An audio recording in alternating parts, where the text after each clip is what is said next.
राष्ट्रीय छावा संघटनेचे प्रदेश उपाध्यक्ष तथा जिल्हाध्यक्ष योगेश पवार यांच्या वाढदिवसाच्या औचित्याने दरवर्षीप्रमाणे 27 डिसेंबर 2025 रोजी राष्ट्रीय छावा संघटना व शिवसंदेश ग्रुपच्या वतीने पारस इस्टेट नवी पेठ येथे अक्षय ब्लड बँकेमार्फत घेतलेल्या रक्तदान शिबिरास चांगला प्रतिसाद मिळाला। त्यात 154 रक्तदात्यांनी स्वेच्छेने रक्तदान केले। विशेषतः प्रथमतः रक्त देणाऱ्या युवक युवती व महिला रक्तदात्यांनी चांगला प्रतिसाद दिला। गेल्या 15 वर्षांपासून योगेश पवार यांच्या वाढदिवसानिमित्त शिवसंदेश ग्रुप व राष्ट्रीय छावा संघटनेच्या माध्यमातून रक्तदान शिबिराचे आयोजन करण्यात येते। यावेळीही हितचिंतक व नियमित रक्तदात्यांनी उत्स्फूर्तपणे रक्तदान करून शिबिर यशस्वीरित्या पार पाडले।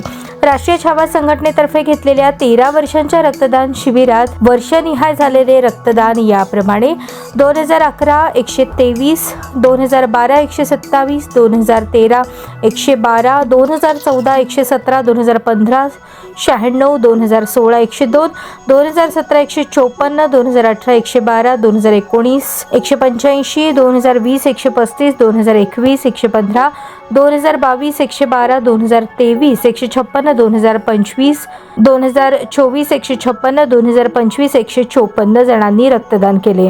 याप्रमाणे 15 वर्षांमध्ये राष्ट्रीय छावा संघटना व शिवसंदेश ग्रुप आयोजित रक्तदान शिबिरात एकूण 1950 रक्तदात्यांनी रक्तदान केले। हा कार्यक्रम यशस्वी करण्यासाठी अजिनाथ परांडकर, सचिन गुळग, राहुल गोयल, रतिकांत पाटील, संजय पारवे, गणेश मोरे, विश्वनाथ चुंगे, विष्णू माने, नागेश घोरपडे, भीमराव जाधव, बाळू लोंढे, आरिफ शेख, विशाल पवार, दत्ता जाधव, रसूल पठाण, आकाश देवकुळे, संजय फुलारी, इम्रान शेख, हरी कोळेकर, धनंजय जाधव, संतोष गुंड, सागर काटकर, मनोहर गोयल, प्रवीण भडंगे, ओंकार लोखंडे, गणेश घोडके, आदित्य राजपूत, राजू माने, विनोद पवार, प्रमोद लोखंडे, सादिक पिरजादे, उमेश पवार, संदेश लोखंडे, अभिषेक राजपूत आदींनी परिश्रम घेतले।